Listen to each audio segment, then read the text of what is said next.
On Tuesday morning, August 30th, 2005, as water from breached levees rose around the Times-Picayune building, the publisher ordered the staff to load onto a convoy of newspaper delivery trucks and abandon the offices that had sheltered journalists during Katrina.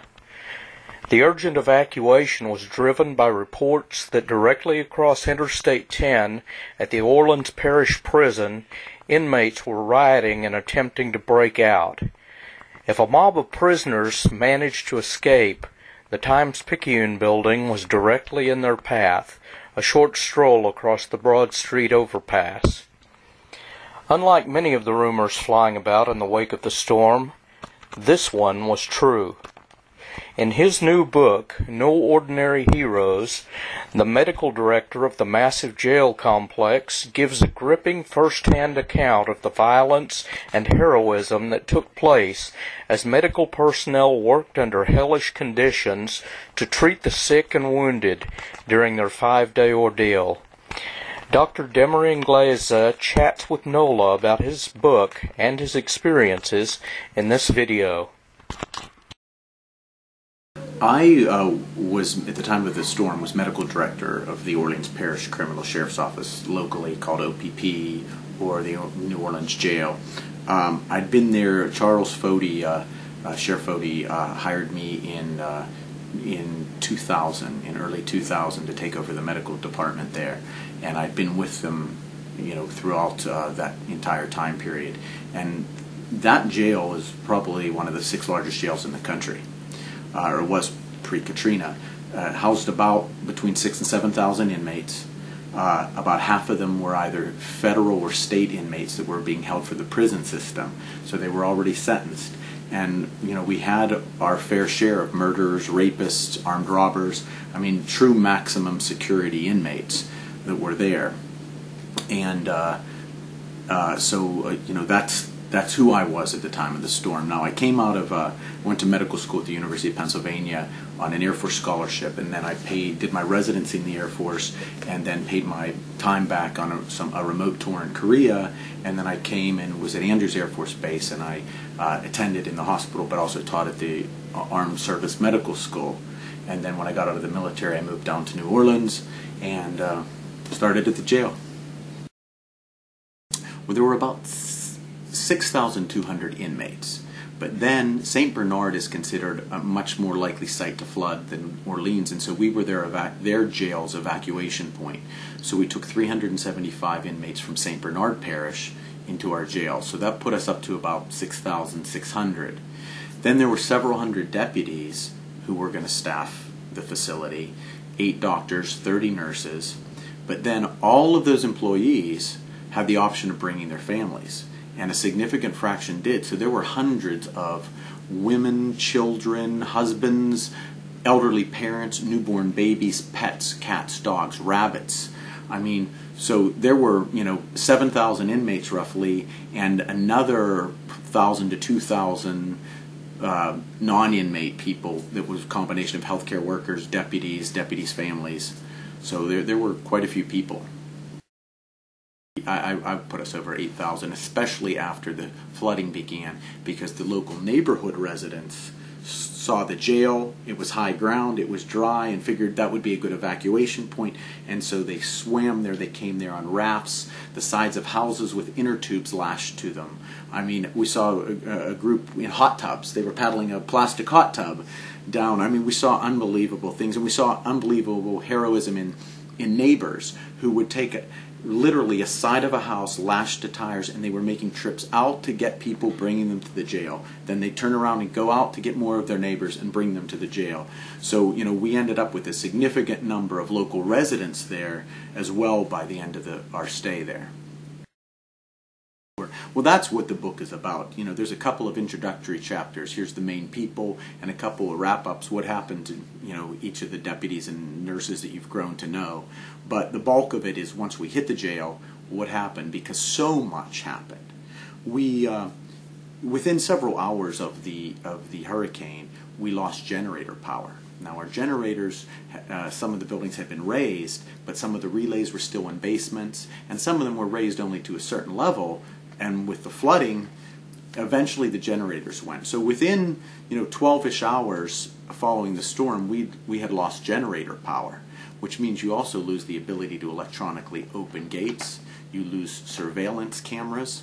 You lose a lot of control in the facility. Within another half a day, we would lose city water. And so now we're in a situation where we don't have power, we don't have water, you've got darkness inside, and then once the inmates can't be observed, then they're free to start doing things. Also, the deputies were pulled off of the tier to begin with the evacuation. We needed every deputy, so tiers would be locked down, and they would have to be left because we would need the deputies to drive boats, guard the bridge, load people onto boats, ensure that there was control of the inmates who were just cuffed to other inmates. So you had this situation where the inmates on the tiers were completely unsupervised, and they began to break through the walls. They would burn. OPP was a smoking jail, so there was access to fire. So they would burn anything that would burn. One of the buildings was set on fire. They would burn through reinforced safety glass. They'd make a small hole, put a blanket in, light the blanket on fire, and melt out the safety glass. They were very ingenious. And unfortunately, you read the inmate accounts, which, people were drowning in their cells. And now that's not true. Very few of our buildings have cells on the first floor to begin with. And the ones that do would have been in the Templeman complex, and the water there only got to be about 4 feet high. And most of those cells have bunk beds. So all you would have needed to do was get up to the higher bunk and sit and wait it out. So people were like, yes, we had to stand on other people's shoulders to keep out of the water, and it just wasn't that deep in those areas. But it was bad. I mean, there were problems. But what people don't realize is a lot of the inmates' own actions cause those problems. The inmates would kick the cell doors, trying to kick them off. And I don't know if you have one of those sliding shower doors, but you take your shower door and you get it off the track, and it's really tough to open. Now, can you imagine hundreds and hundreds of pounds of steel kicked off the track?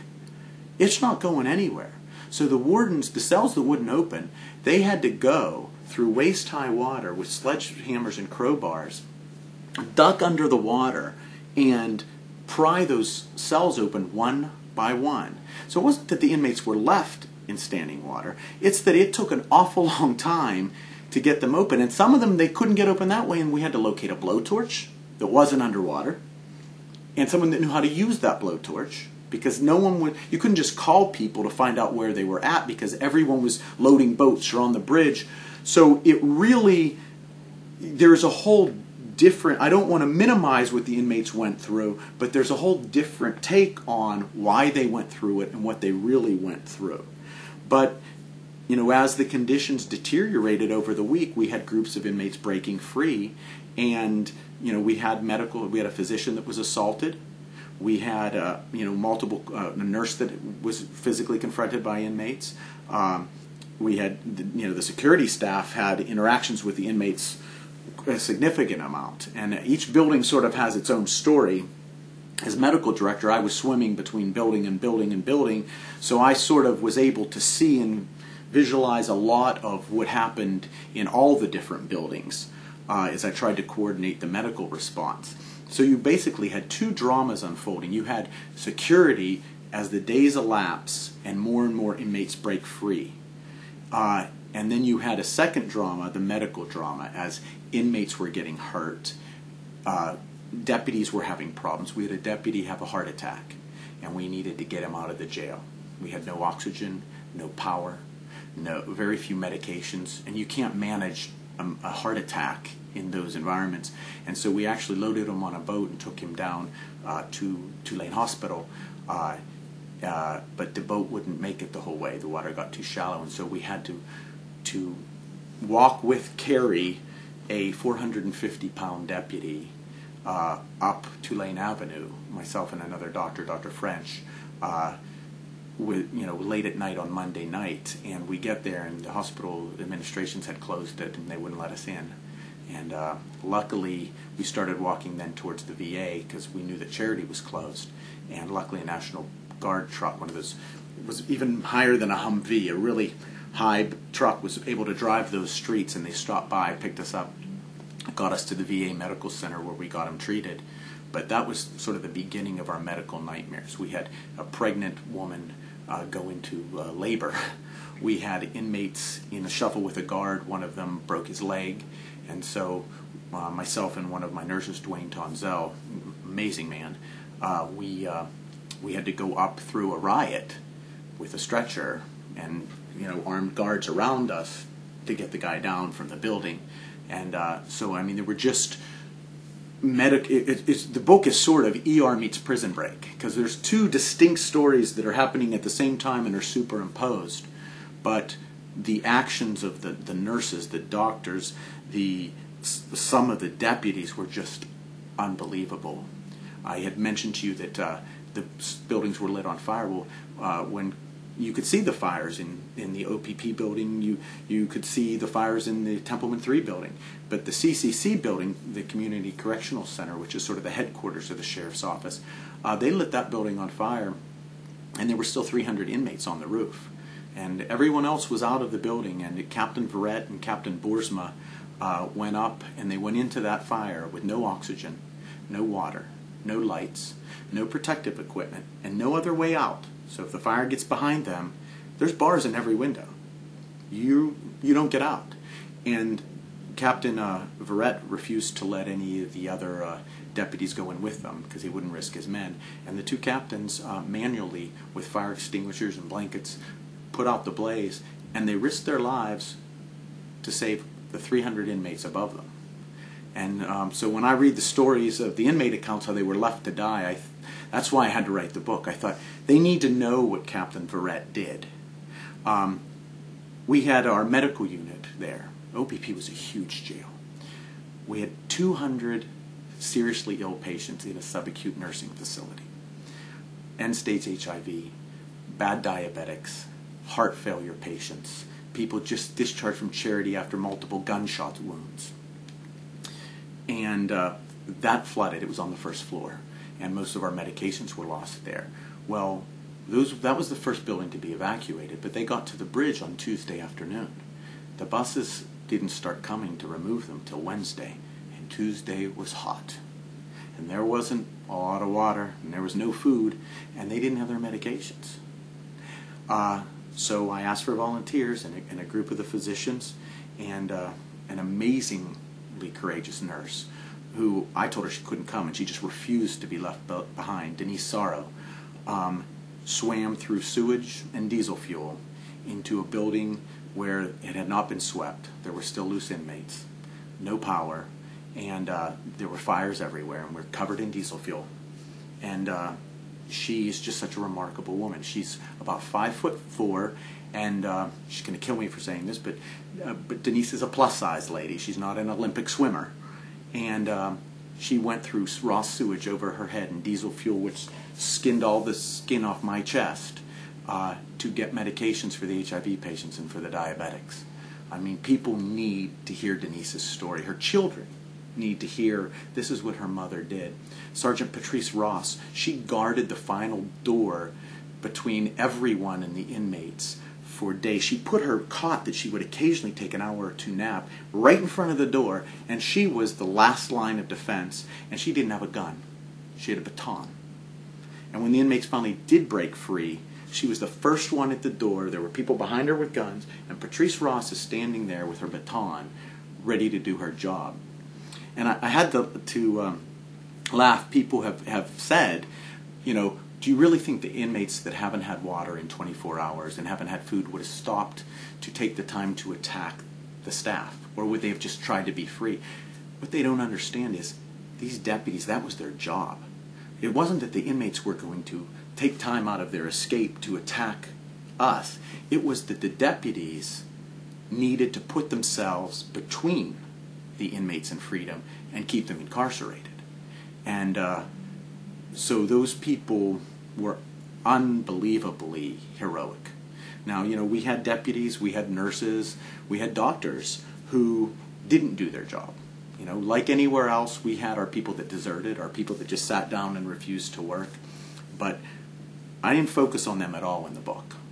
I wanted to tell a story of what I saw, what I went through, and what I saw the people around me doing, because it was just remarkable. A couple times we had to go into an actual riot to get injured people, or to get water for the people on the bridge. When we ran out of water at one point, Dr. French and I had, just for kicks, the night before the hurricane hit, we had gone upstairs to all the different offices and saw who had water coolers. And we thought, just in case, and we were doing it sort of as a joke, but sort of as a tension breaker too, and we'd surveyed. And so when word came back on Wednesday that people had been on the bridge, especially the 200 infirmary patients, and hadn't had water in 18 hours, and Tuesday was 95 degrees or better. People were like, the deputies haven't had water, and they're ready to pass out, and we're going to lose control of the bridge. And we knew where there was a substantial amount of water, and so I organized a group of medical people, a bunch of security guys with guns and laser sights and the works, opened the doors, and in we went, and you could hear the inmates breaking through cinder block and banging on the doors, and you could hear the voices in the stairwell above you, and it was like something right out of a TV show. I mean, they're rounding the corner, okay, docs, go, and we were going, and I mean, it was just really, there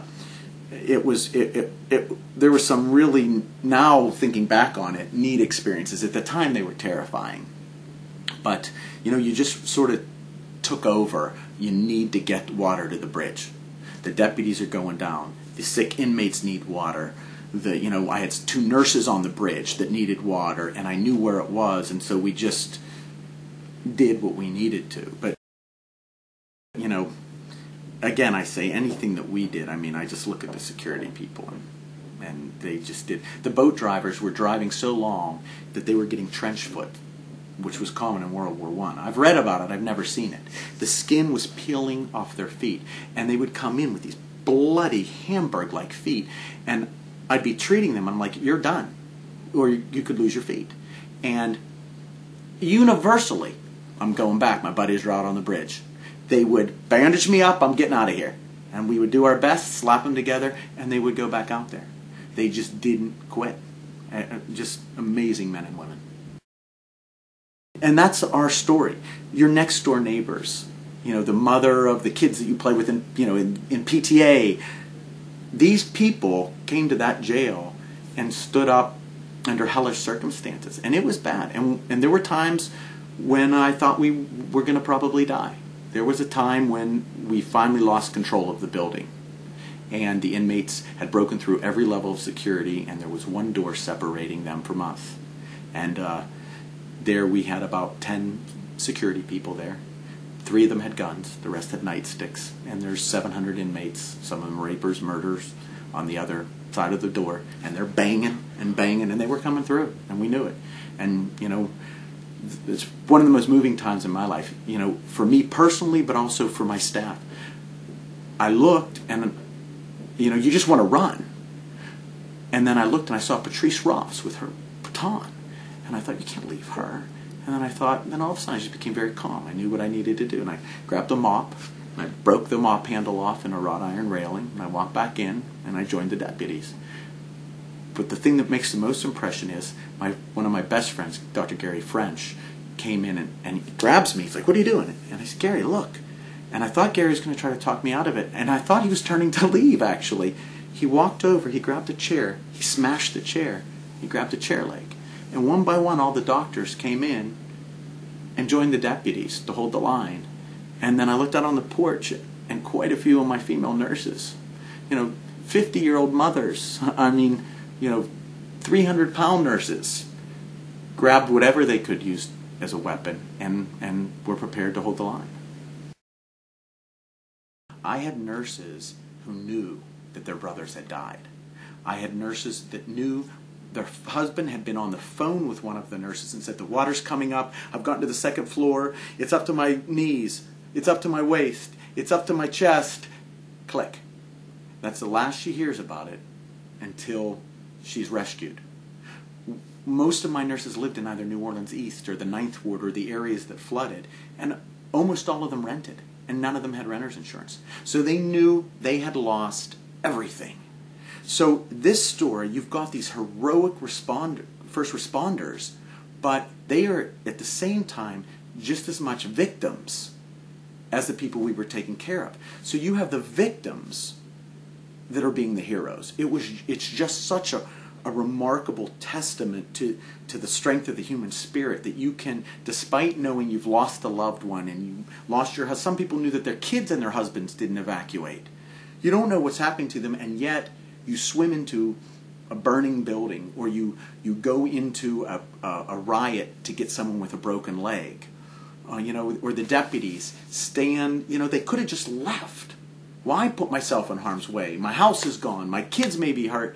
But they didn't. They did their job, and you said it before, and we got everyone out. I came back, and I heard about police officers that had left, and I heard inmate accounts of people of this, that they were left to die, and I had seen these incredible things in the people that I worked with every day who just rose up, and I thought, I need to write this down.